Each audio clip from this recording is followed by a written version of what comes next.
Ladies and gentlemen, welcome to another episode of Arsenal, the club that found a new way to hurt itself.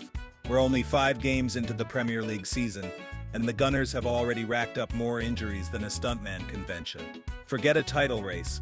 Arsenal is in a race against their own medical staff. It's being reported that Arsenal has suffered a new player injury in every single one of their 5 matches. That's not a streak, that's a new club tradition. It's like their version of the annual Christmas special, but instead of a festive film, it's a player getting carted off the field. But what's the diagnosis?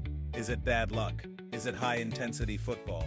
Or is Mikel Arteta just secretly a supervillain who uses a spin the wheel of pain to decide who gets injured next? Let's break it down.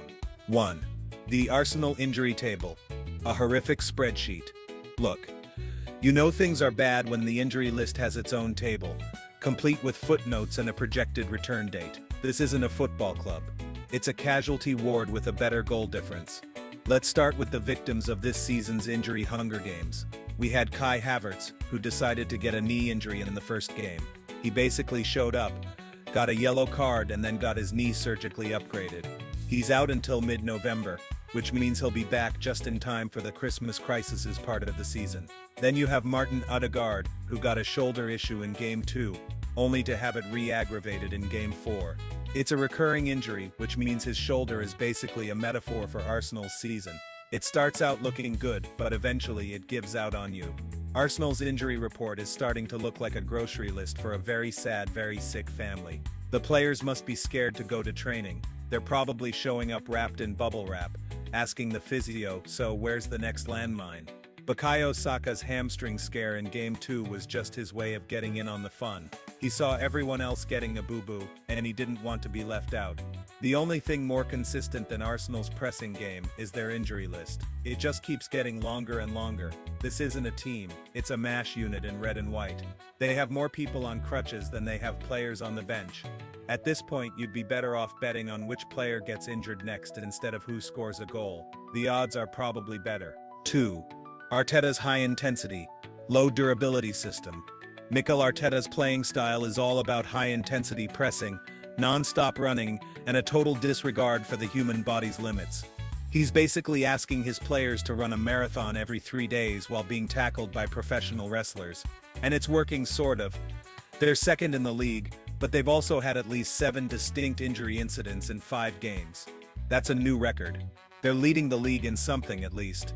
Arteta keeps saying he's adapting and conquering, which sounds great, but it's a lot like a chef saying I'm adapting by adding fire to the kitchen as the restaurant burns down around him. Arteta's training sessions must be like something out of a military boot camp. He's probably making them run drills blindfolded while dodging landmines. They call it high intensity.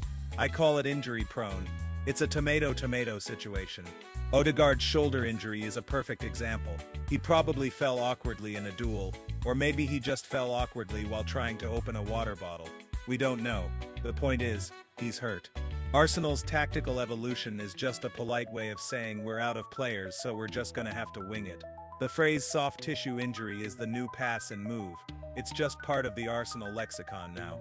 They say that Arsenal's injuries are a result of fixture congestion. The fixtures are congested, and so is the medical waiting room. 3.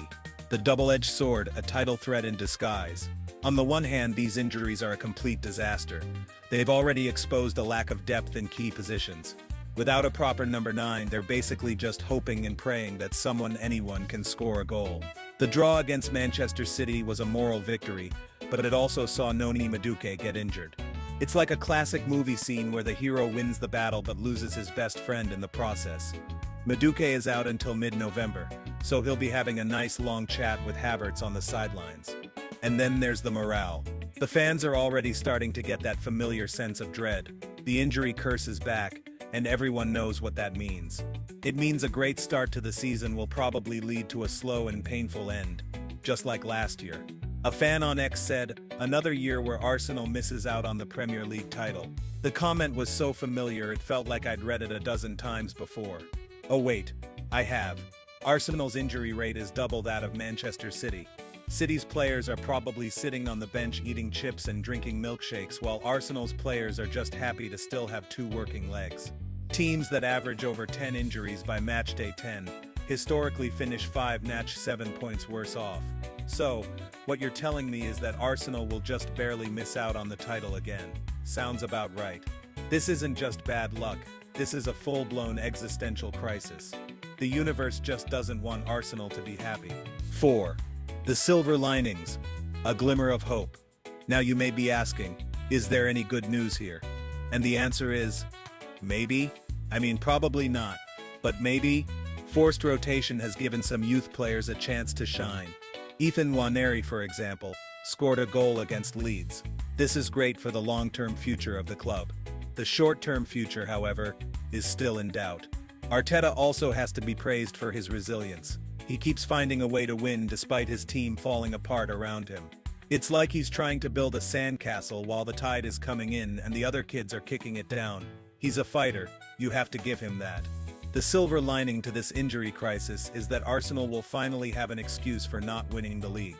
They won't have to pretend that they're just bad, they can say they're just unlucky.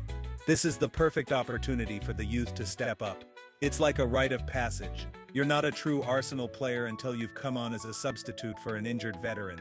The tactical evolution of shifting Declan Rice forward is a stroke of genius. He's a defensive midfielder who's now playing like an attacking midfielder, which is just what you do when your team has a collective nervous breakdown. The team's morale is probably at an all-time low, but at least they're all in it together. The injury tent is probably a great place to hang out and talk about your feelings. 5. The season outlook. Deja vu all over again. So, what's the final verdict? Is this the season Arsenal finally wins the league? Or is it just another repeat of the last few years? The smart money is on the latter. This is a classic Arsenal story. They'll have a great start, they'll get everyone's hopes up, and then they'll get injured, and slowly but surely fall down the table. Arteta is saying all the right things, but the reality is, unless he can find a way to perform a miracle, this season is going to be a tough one. The January transfer window can't come soon enough for the Gunners, but by then it might be too late. The Newcastle game this weekend is a must-win. Odegaard's fitness will be key. If he can play, maybe just maybe they can get a result.